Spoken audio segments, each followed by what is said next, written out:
Welcome to video 15, entitled Concatenate First and Last Name into One String. I think this is our first adventure into using strings, and that's great because they're incredibly useful.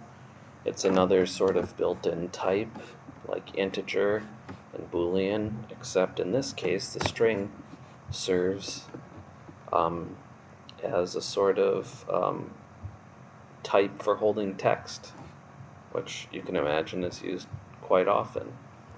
So, given two strings, first name and last name, return a single string in the format last first. And this is sort of, you can think of records, how they list your last name first and then your first name. It's easy. Last names are more unique, so it's easier to sort of alphabetize and organize names that way. Anyway, take a look at the examples. This is a very poor one. They actually put in first and last. Yeah, it's a little bit on the troll side, but let's keep going. Someone woke up here. John Doe, and you list it out as Doe, comma John. Mary Jane, Jane, comma Mary. So, simple enough. You've seen this way of arranging names. We'll go to the code. Feel free to give it a pause before you get into it. You may think this word is weird. I did when I first got into programming, concatenate. It's not something you really see outside of programming so much. It simply means to sort of append. You're combining two separate strings into one, and you can keep concatenating. It doesn't have to be just two, you can keep adding on, but that's sort of what that is. You're combining, you can think of it that way. Over to the code. Public string concat name. Not the best. Okay, we'll leave that. We'll let that slide. This is very good. String first name, string last name. Those are very clear. Good job. They didn't use A and B this time. Anyway, we do have, this is not a void function, so we will be returning something.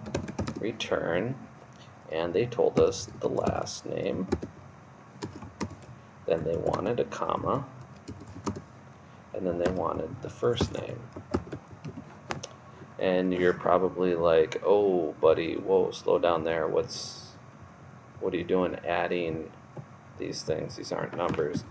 Well, in the context of strings here, the addition symbol, the addition operator, is used for concatenation. So it'll take one string, it'll add this to it, everything between the quotes, and then I'm adding this to it. And the other thing that may be weird to you is this double quote section. This is essentially just making another string.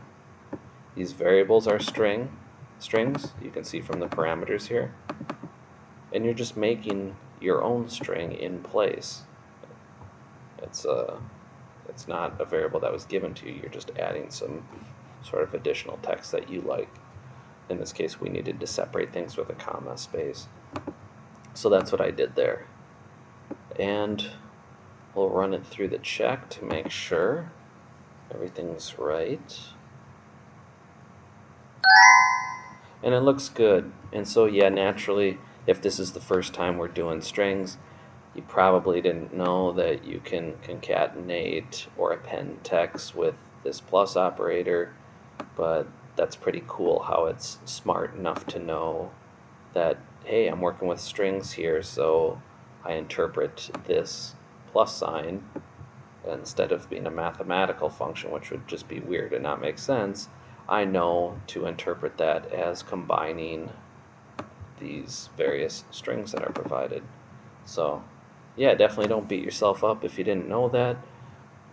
As always, you can Google and look this stuff up. That's not cheating. There's no cheating in learning. And yeah, so remember this one. We're going to likely make heavy use of it. So that is an intro to strings. Thank you for watching.